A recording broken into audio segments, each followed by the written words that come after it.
It's another week in the For Your Reference household, and it is another Reference Max where we cover screenings and screeners that we have been given access to. We also have a Patreon as well as a subscription feed if you're interested in that as well. Let's get on with the show.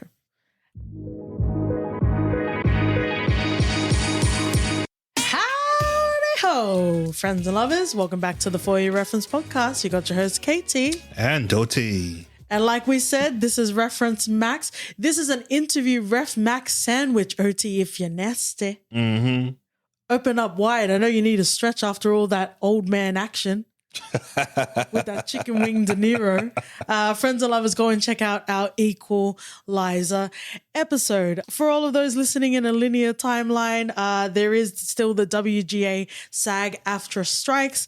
So for the most part, if we have been covering big major studios, we've been using OT's Big Bank. YGOT and all of that sort of thing. If you haven't already checked out, I did have the opportunity to interview Charlotte Regan, the writer-director for Scrapper, which is the first review that we'll come to today.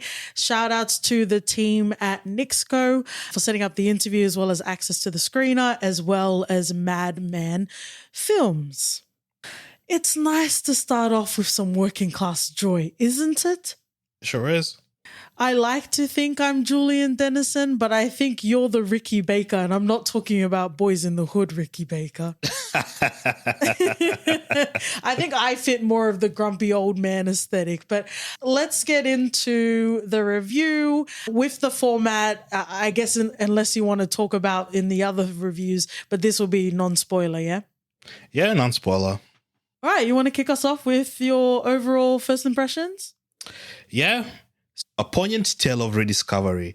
Dickinson and newcomer Campbell shine in this gritty yet heartwarming father-daughter narrative, a testament of resilient growth and the ties that bind. Oh my word, I love this movie. Wow, I love that. What a beautiful way to kick off our Ref Max today. Scrapper has the charm to burst through the coldest of hearts and win you over with whimsy, bant, and working class joy. Facts.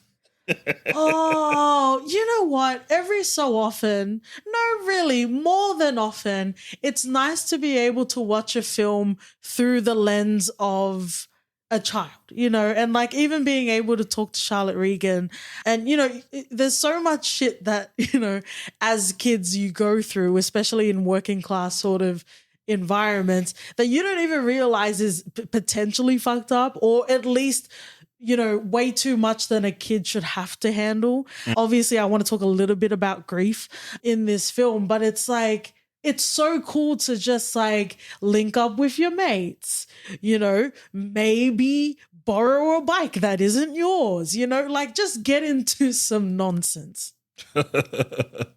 Yeah, and I think the way they just laid out the story, it flowed quite well. The highs and the lows. I was rooting here for it.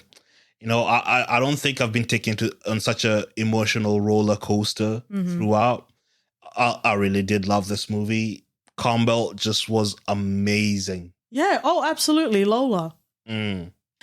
I just love how, you know, I might have even said it in the interview, but if you know, right? You don't need a cultural consultant. You don't need someone to be able to translate experiences that maybe are yours or maybe tangentially are associated with you. But there are some lines in this film that are just so fucking effortless that speak to the parts of us that have never been repaired to, OT. Maybe that's why it resonated. That's called projection, friends and lovers. But, you know, there was a line here with Georgie saying, you think you can turn up with flowers and think everything will be all right. 12 years. What are you doing here after 12 years? Like, I also love the pacing in this film. It's not a spoiler if you've read the synopsis, if you've watched the trailer. It is about reconnection. It is about coming together in grief, in love, in, I guess, sort of understanding. And I love how we got to where we needed to go very quickly. Oh, 100%. Even in the interview, Charlotte was talking about Harris and Lola, and, Lola wasn't necessarily sure.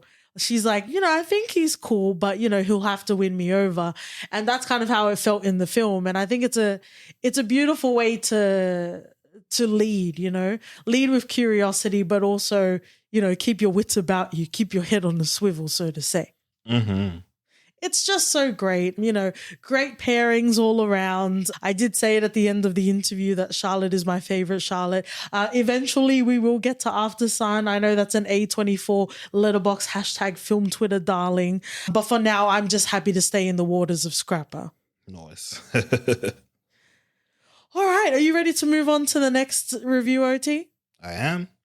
Okay, so love splooshes to Matthew A. Cherry and the team that worked on Young Love, as well as through Binge. We also got screeners from Max as well. So first off, right off the top, we just want to lay our love and appreciation. Thank you so much for including us as a way to be able to review Young Love as well. Mm-hmm.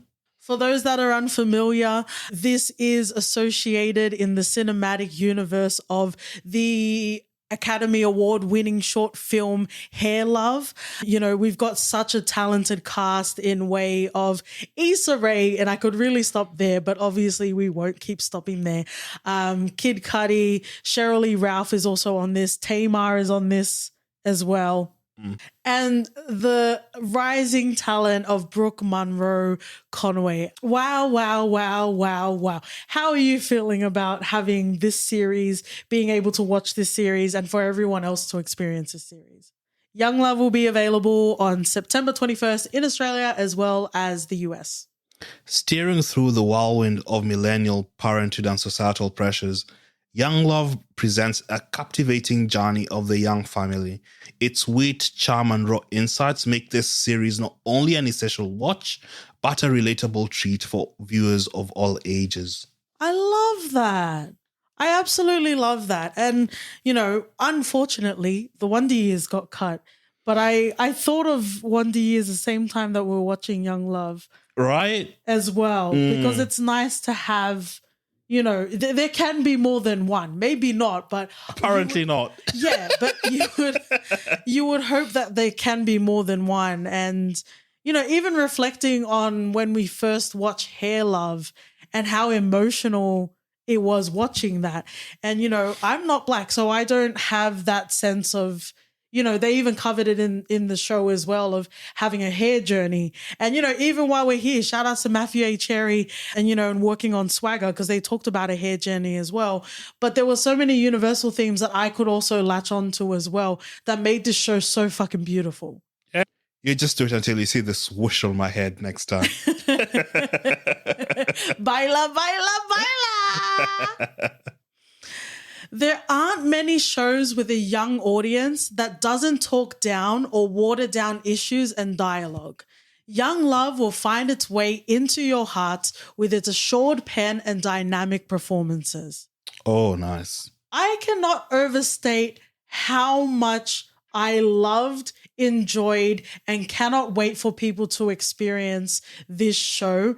We are lucky enough to get access to screeners to the point where it's hard to keep up with the screeners that we get. And, sometimes we try to align the embargo dates and the release dates and that sort of thing. But we finished these 12 episodes in like 1 or 2 days. Yeah. It was so easy. It was so beautiful. And that's how it should be. It is. And the sort of, I know you talked about watching the Wonder Years and the sort of vibe it creates, that easy go-to feel-good sort of TV that it feels like it's been ages since we were given anything similar. Like it's possible to feel good and also talk about real shit. Yeah, right? Right? And to cover it with so much care and responsibility. Mm-hmm. It felt refreshing and it was good hearing Issa's voice as well. Oh, yeah. Oh, absolutely. I'm looking forward to Across the Spider-Verse. Oh. Well, let's talk about a little bit about the themes, that are introduced throughout the show. We have a beautiful, gorgeous family unit. Zuri is at the center of it. And it's a lot of fun. And again, like for all of the family, there are so many layers throughout this, but it is funny. Like it is a lot of fun watching Zuri and her ridiculous adventures because she has a lot of like she's the most active on Recess. Yeah. We're just throwing it back to all the animated classics, Friends and Lovers. Oh, she's the Riley in this. Wow, another animated classic for a different reason. Mm-hmm. Shout outs to the ever loving lauded Regina King. But understanding the power that she holds as a young Black girl, and I guess the sort of misguided or perhaps deliberate sort of power that you can use for advocacy and protesting, she does for very frivolous reasons. Mm-hmm. But also very understandable as well. I also think there are some universal themes in regards to Zuri where it's just her being a young kid. I think it was interesting for me because I didn't come from the biggest Tongan families. Like there was only 4 of us siblings, which is very, very relatively small for a Tongan family. But even then, I knew if I may quote Rosie Perez from White Man Can't Jump, I too know what it is like to thirst. They talk about struggle building character. Having siblings definitely built character. So it was very interesting watching Zuri navigate the space as, an only child and seeing whether she can share or whether she prefers not to. Oh, well, she can share for shit. No, but it's delving through those sort of issues and the ways they unveil or uncover that. It's done so elegantly. Even going through the journey of Steven, he's struggling. Mm-hmm. There's a lot of decisions he was making that I wasn't a fan of, He was moving mad, fam. Is that what you're saying? He was. But it's journey, right? Mm. Everyone's got a journey that they have to go through. This has nothing against Kid Cudi, but I couldn't help but think of Kid Cudi in House Party. So I was like, if we don't get much character development, then that makes sense. Yeah, I see that. I think it was really cool following the journey of what it's like to be a music producer and I guess navigate the new world and the new sort of talent. Yeah, and expectations of what dope beats means now. Happy 50th hip hop anniversary, OT. Oh, yeah. I've been there from the start. Are you Bobby Browning it on the dance floor or are you Mary J. Bliging on the dance floor? Oh, Mary J. all day. Okay. How about Angela's character? Yeah, I felt she was the most grounded most times. She had the most catching up to do, I think.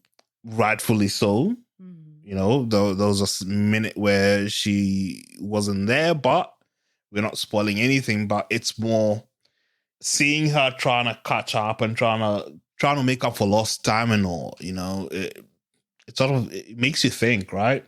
There's a lot of things that it brought up, at least in me, that I thought, oh, maybe I need to do ABC. Yeah, because life isn't one-dimensional, right? So there will be moments of joy and frivolity and nonsense, and there will be moments where, unflinching or not, where it's you just need to face it. And this show definitely went through that as well. Mm. And also, spank me on my ass, OT. I forgot to say Loretta Devine. Her voice was off screen and I'm like, of course we've got Loretta Devine. How great is that? I want to talk about, I guess, the layers of generations that we have here. Because Angela's parents, Gigi was cool, but Russell was a bit, how's it going? Especially in regards to Steven. Oh, yeah. Like, even at Steven's lowest moment, Russell was still up there giving him grief. Yeah. There was no winning. Oh, there was no winning. Yeah, there was no winning. At least even when it got to a point where Steven felt like there was no more, like there's nothing else he could give. Mm-hmm. That's where like Russell would be like, oh yeah, actually. Nah, but yeah, I think there has to be some give and take a bit more when it comes to that relationship.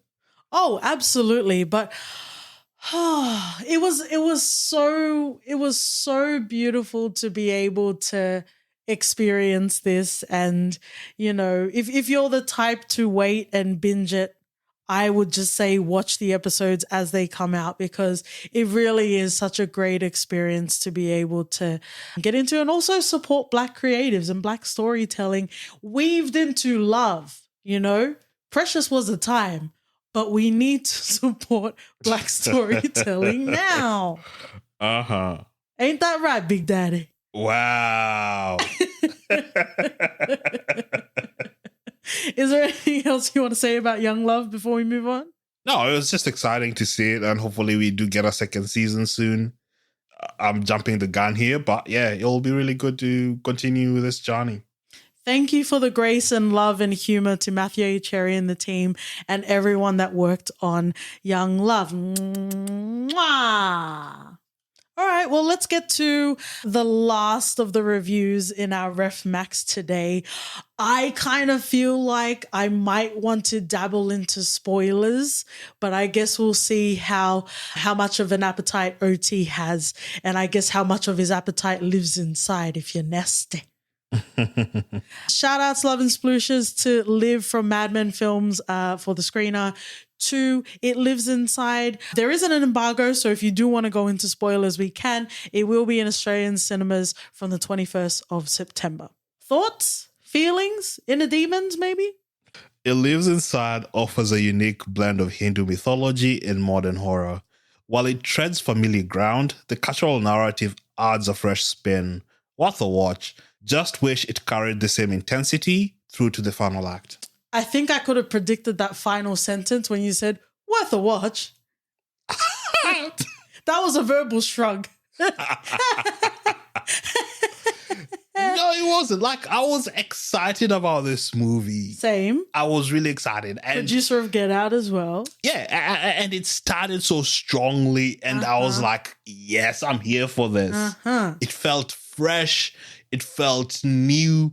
And as we continued, it felt like it just removed, or it shed off some of the originality that he had brought to the table. Yeah. That I felt that was so unique to the movie that I wanted for it to continue carrying it through. By the final act, it just felt like we were watching any other horror movie. And while I did enjoy this to a point, I just felt like it could have gone way harder than it did. And it could have held on to what I thought made it feel so original.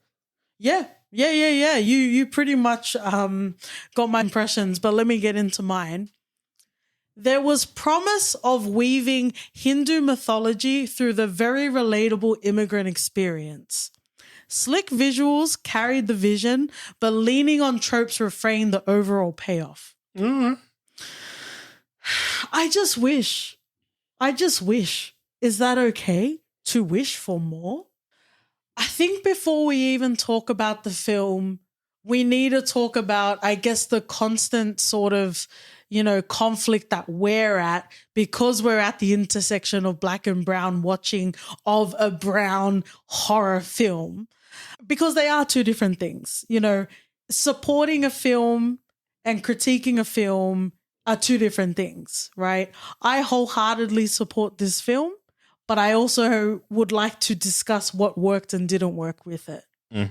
But then we also live in a world of people that don't want to even watch it at all. So on balance, I understand that. And again, I hope not to be in the same room as the sweaty non-gendered film bros, but I might also end up there, unfortunately, because we live in a fucking binary world.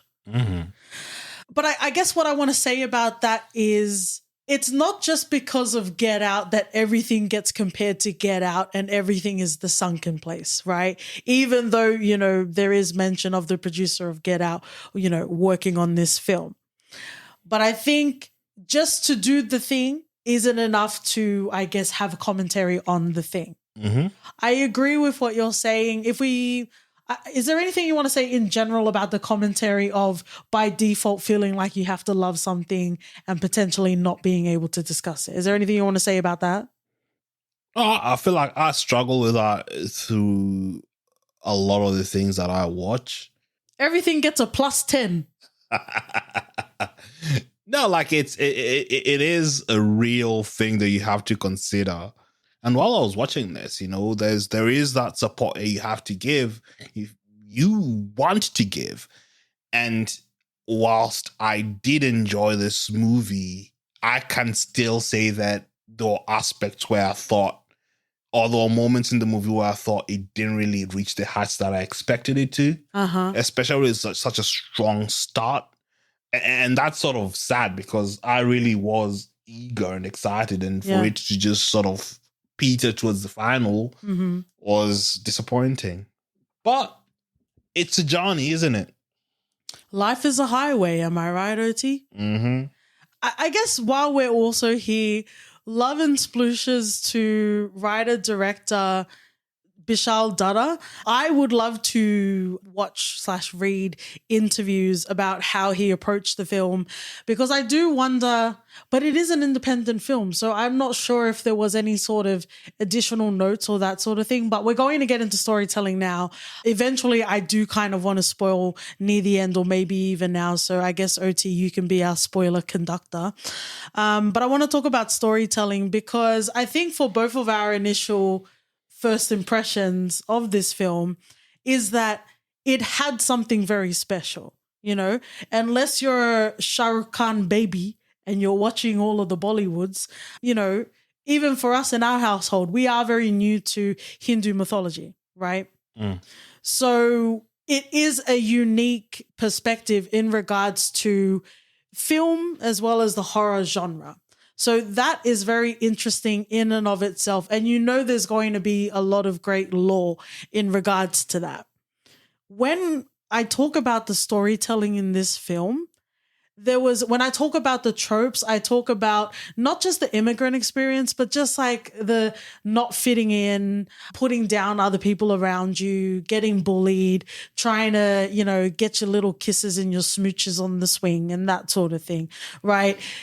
That can really be any other film, which is not to say that it didn't need to be in this film in particular, but I felt like there were so many more compelling moments that we could have touched on in this film instead. Yeah, I agree with that. I think there were moments where, like you said, the aspects where they covered even something as simple as having another brown girl in school in a predominantly white, you know, school. It's a thing, and they covered it a bit. And it shows that And how did she treat Tamira? Right. All those aspects, and yeah, I think raising it just the end all. Like, now that we've raised it, that's it, and we don't have to reference any of that afterwards. Yeah.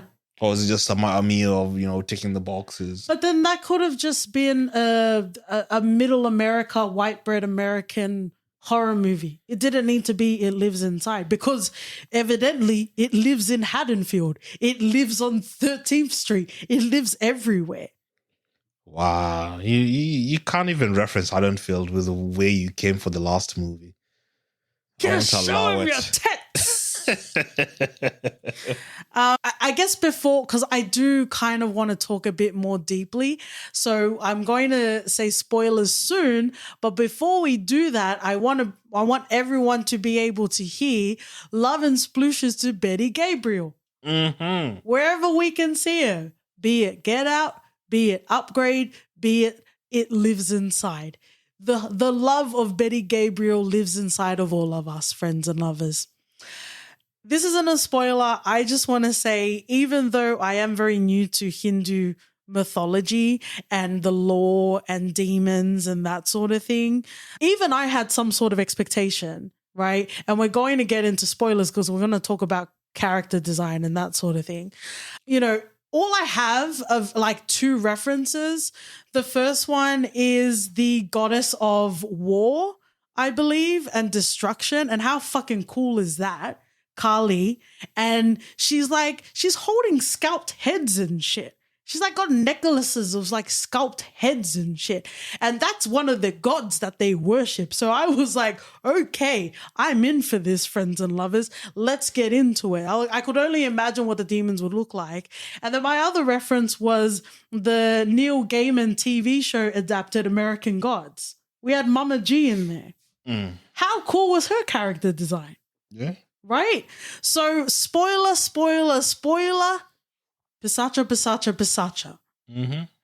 Let's talk about the character design of the demon, the Pisacha, in It Lives Inside. Yeah. You want to start us off? I was very underwhelmed. We were getting the Bird Box edition. Did it not create tension? Did it not make Answer that question yourself. Did it create tension for you? No. Maybe, I don't know if it did for you, though. That's what I was asking. Like, you could tell there's certain tools used in movies to do certain things. In this, maybe it raises a bit of tensions, suspense, which it didn't really, up until the moment we got to see him, it just felt flat for me. I think there was a lot of great camera work that was done. Even when to me, it was like, okay, we need to reveal the Pisacha because it's like, show us now. But even then, the camera work was really cool. I thought it was really cool in regards to, especially the opening scene, because the opening scene was really something that I thought was going to carry throughout the film. And then it kind of turned into like Never Have I Ever. That's a reference for Megan Suryu's and Never Have I Ever. But yeah, it was a Bird Box edition of the Pisacha. And then even when we saw, so let's talk about it. When you actually see the Pisacha, the demon, what did you think? It just looked like any other demon. Right? I felt. Little alien predator situation. What did you expect to see? Again, I told you, I only have like 2 instances. Kali, as well as Mama G from American Gods. That alone gave me some sort of expectation. And even then, it was a very small expectation. All right. I hear you. Part of it was how it was done was to elicit, I think, a bit more fear of people with how scary it was supposed to look. Yeah. And I thought it did look scary. Did it not to you? Ryuk from the American live action Death Note looks scary. That's a burn if you're a weeb and you understand the reference. Yeah, I could. As much as I can see what you're trying to say, I still feel. Are you saying it didn't make or break the film? It did not. Okay, because that's the way you're talking. That's the way it sounds to me. Yeah, like whatever it could have been, I felt like by that point, everything that had happened already, because I think we see him close right to the end. Yeah. So it doesn't really do anything for me at all. Okay. All right. You were also the one. You were also the one that pegged like the name of the film and the conclusion of the film. Because that's the only way it makes sense, doesn't it? Because it can't go back to a jar. It's inherently nothing like that. I don't know, because at some point I just committed to the fact that we were never going to see the Pisacha, and I'm like, okay, fine. Even if you were to tell me it was generational trauma, like I think I would have preferred that than seeing, Ryuk live action way of It Lives Inside. But you're right. It didn't make or break it, but it was very confusing because, this is what we're leading up to. This is the moment. I liked the visual sort of vessel of having a jar. Tamira is really the one I was rooting for, to be very, very fair. Oh, yeah? Samira, otherwise known as Sam, she was very happy just to be in her own little world. And I'm like, you need to help Tamira. She's the one that needs to make it out.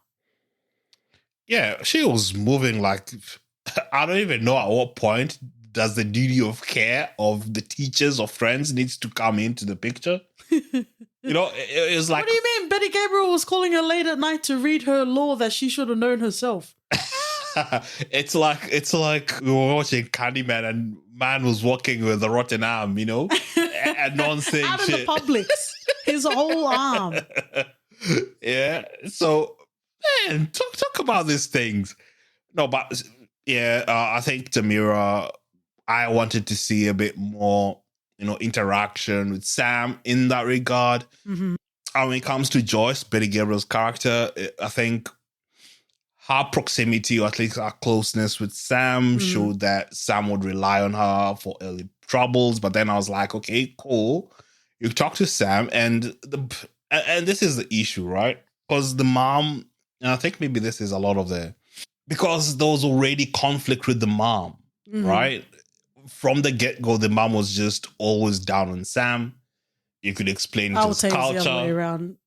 Oh, how so? Sam was way too... I even wrote it down. Spoiler, spoiler, spoiler, but I even wrote it down. Why did you come here if you were going to just be a desi housewife that cooks and cleans? Fuck off, little girl. That was not right. Exactly. But she was smothering her. Like every single aspect of Sam's life, she had to comment. She had to be like, no, you can't do this, that's that. the child of an immigrant experience. I know, but times change, man. Not for immigrants. Succinctly, child of immigrants. I want to talk about Joyce. I don't just take notes about the film. I take notes of things you say, OT. And this is where Betty Gabriel's character, Joyce, she's talking to Sam about Tamira. And you said Betty Gabriel's character telling her to look out for Tamira is something a white teacher couldn't do. Can you explain that, please? Yeah, because a white teacher wouldn't know that. Wouldn't know the onus of being the only other person there. Mm-hmm. So it came from Joyce being like inherently feeling as if you need to look out for one another. Yeah. And she had to tell Sam that because Sam was moving mad, and was that her Michelle Pfeiffer's Dangerous Minds moment? Yeah. Yeah. And that's the thing, right? There had to be a minority in that position for them to be able to say something like that to Sam. Mm-hmm. That's the only reason. I also got something else that you said while we were watching the film. Bruh, I need to stop talking, eh? Yeah, I'm not the only one that's mouthy during these screeners, if you're nasty. The storytelling let the pacing down. I think I felt at the moment where we were diverting attention to a lot of unnecessary things that didn't build on the story, or at least it felt like a distraction from. Mm-hmm. Like my example before, we were talking about Sam and the relationship with the mom. All that is sort of solved quite quickly when Sam actually just opens up to the mom. And then it's like bam. Okay. So I've got my own note here. The ethnic logic doesn't make sense because if she told her parents, they would understand. There's not many things that my brown but Pacific Islander Tongan parents, there's not a lot that they would understand or have an overlap with my life growing up in Australia. But whenever I told them I had some dream that they could be able to interpret, whenever I told them I saw an owl, which is very auspicious in our culture, that was something that was understood. That was shit that you didn't play with. Mm-hmm. Bobby Brown might play with it, but we don't play with it. Wow. So that's something that I didn't understand watching this film, because she was being haunted by a Hindu demon. Like, of all of the things your family would understand, it's that. And also even the way that the dad explained that other family disappeared because they were shamed and they were, being possessed and all that sort of stuff. First off, shout outs to the dad sharing and even being able to talk and communicate. But second of all, that even shows you that they would be receptive if you were to tell them. Yeah, but I think the level of receptiveness is not what I expected.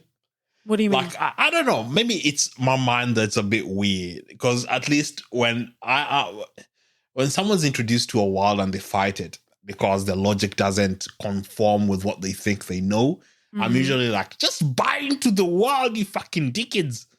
With this, the mom was like, bang, no questions. Let's solve it. Let's go. Yeah. I was like, bruh, that was quick. Yeah. did you not feel like it? Did he not send it? Did he not make you feel away? Like, no, I told you. Like that makes complete sense to me. My ethnic senses are tingling. I just thought some questions of, are you sure?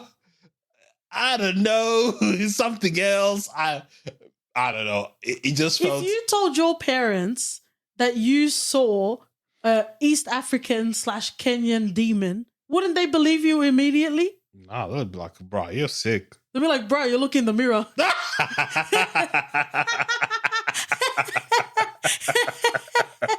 They're like, stop staring at yourself, mate.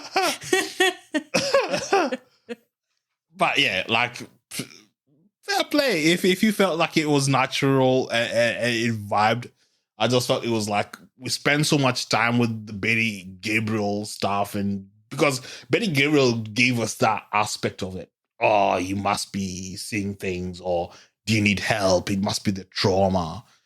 She was also telling Sam stuff that Sam could have Googled herself, but anyway. Unless Betty Gabriel was using Don Cheadle's algae rhythm internet. Yeah. Yeah, but go to the mom first time, and this movie is half an hour long because it's all sorted.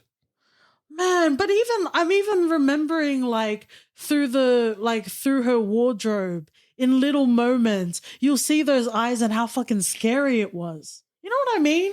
Like the building of atmosphere really worked in the first half of the film. Such a shame. Yeah.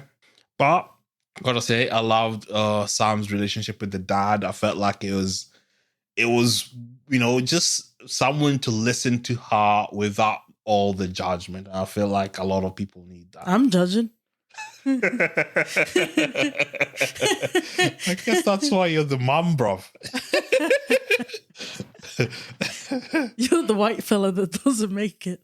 Man, even in this amount. Yeah. I guess all black characters die fast everywhere. Eh? Did you think you were Betty Gabriel in this? You're Jonathan Majors. Come on, man. Stop fighting, man.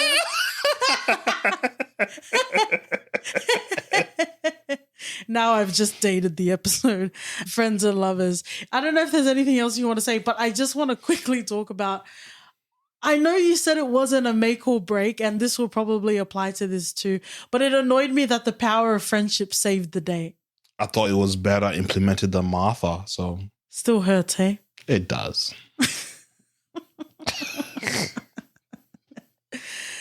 Oh, is there anything else you want to say about this film?